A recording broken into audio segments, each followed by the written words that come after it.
Roison Park pour suivre cette rencontre en audio description. Là, le son est bien diffusé dans tout le stade et justement, les bénéficiaires peuvent emprunter ce petit audio guide. Alors là, il y a des écouteurs qui sont branchés à cet audio guide, mais ils peuvent bien sûr utiliser leur casque personnel pour leur propre confort. Ça s'allume juste sur le dessus, le son se règle comme ça. Et puis là, en ce moment, on diffuse une petite musique d'attente, mais lors du direct, ils entendront les commentaires en audio description. Et moi, je vais pouvoir tout contrôler avec ce petit poste de contrôle tout simple.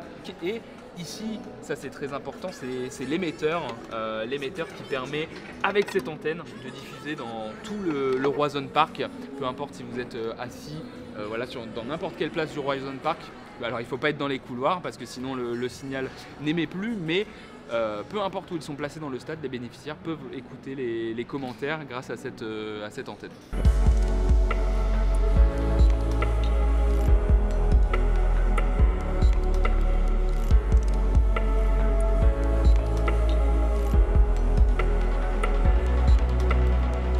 Bonsoir monsieur. Vous avez des boîtiers s'il vous plaît? Oui, tout à fait.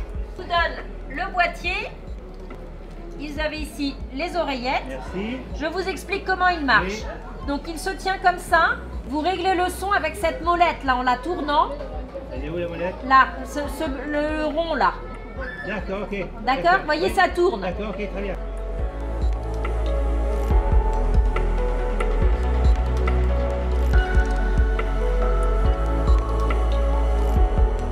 L'audio-description, qu'est-ce que c'est? C'est commenter pour des personnes en situation de déficience visuelle ou aveugle et faire en sorte qu'elles soient à égalité avec un spectateur valide qui peut lui voir le match.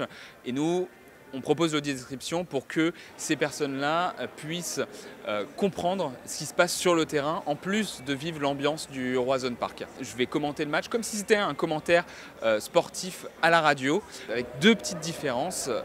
La première, c'est qu'il n'y a pas de pub, pas d'interruption, pas de retour plateau, donc on commente vraiment le match de la première à la dernière seconde.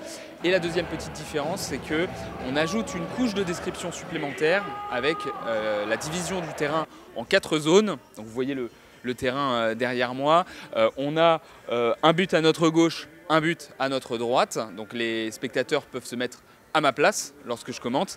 Et on a divisé donc le terrain en 4 zones. En bas à gauche la zone A, en haut à gauche la zone B, en haut à droite la zone C et en bas à droite la zone D. Comme ça, peu importe là où se trouvent les spectateurs en situation de déficience visuelle dans le Roison Park, peuvent se mettre à ma place et comprendre où le ballon se situe spécifiquement. Et moi, dans mon commentaire, je répète très régulièrement ces zones.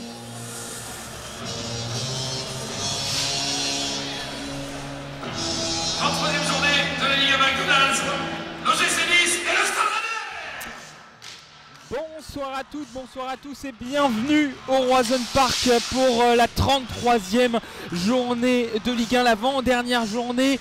Les deux équipes, Rennes et Nice, rentrent sur la pelouse. Nous sommes très heureux de vous proposer une deuxième fois dans l'histoire l'audio-description au Roison Park. Avant, les bénéficiaires étaient au stade pour vivre l'ambiance, mais ils avaient peut-être ce manque-là. Aujourd'hui, alors c'est certainement pas une obligation, mais on apporte le choix d'avoir cette description supplémentaire. On sait que certains bénéficiaires nous disent « Ah moi je vais au stade quand il y a l'audio-description, j'ai une oreillette à gauche, comme ça j'ai les actions, et à droite je peux vivre comme avant l'ambiance, ce pourquoi je venais au stade. » Et maintenant c'est formidable, il n'y a pas de décalage, alors qu'avant si ils écoutaient le match via Internet, forcément il y a une dizaine de secondes de différence au moins. Là, ça gomme un peu cette chose, c'est tout l'intérêt de l'audio-description, faire vivre en direct le match comme si c'était une personne voyante et un spectateur valide dans les tribunes.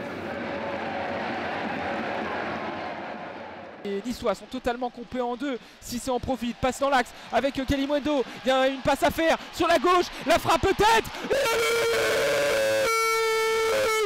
Le but d'Arnaud Kalimuendo. la passe magnifique d'un joueur rennais en profondeur qui a feinté. Il y avait un boulevard sur la droite pour Assignon. Il a préféré passer sur la gauche, ce joueur rennais. Et la passe décisive magnifique pour Arnaud Kalimuendo dans la zone A qui peut tromper entre les jambes. Marcin Bulka d'un extérieur du pied très astucieux. 2-0 et on vous laisse faire vivre l'ambiance sur Roison Park. L'audio-description n'est pas en place partout, c'est quand même, voilà, ça a vraiment pris de l'ampleur ces dernières années, notamment avec les Jeux Olympiques et Paralympiques de Paris 2024, où il y a eu la mise en place pour certains sports, certains stades. Pour l'instant, c'est que sur du football, mais c'est bien que le football et les clubs de foot professionnels, voilà, et cet exemple-là montre la marche à suivre pour les autres sports, pour les clubs peut-être de division inférieure, parce que l'accessibilité aujourd'hui en France dans le sport, c'est quelque chose, voilà, de très très important et de très demandé aussi. On sait qu'il y a une demande de la part des bénéficiaires déficients visuels et on va essayer de faire au mieux pour l'apporter, que ce soit au niveau des associations, des entreprises, des clubs de football, c'est très important.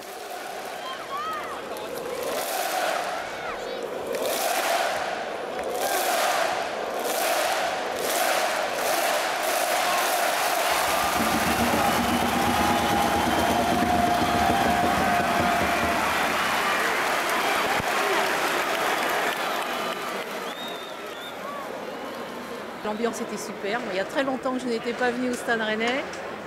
Asa, ils ont l'habitude. On voit bien qu'ils ont l'habitude. C'était vraiment très bien. On a vécu le match comme n'importe quel spectateur.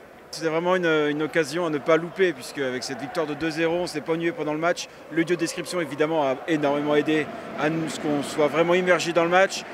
Grâce à ça, j'ai vraiment pu assister au même match que mon fils. C'est très bien, ça permet de vivre le match, c'est une bonne initiative. Il y avait très longtemps que je n'avais pas vu de match comme ça dans un stade et ça permet vraiment de vivre les actions, c'est une bonne expérience. J'étais déjà venu voir un match mais j'avais la description à la radio et j'ai 45 secondes de retard, pardon, donc c'est pas bon quoi.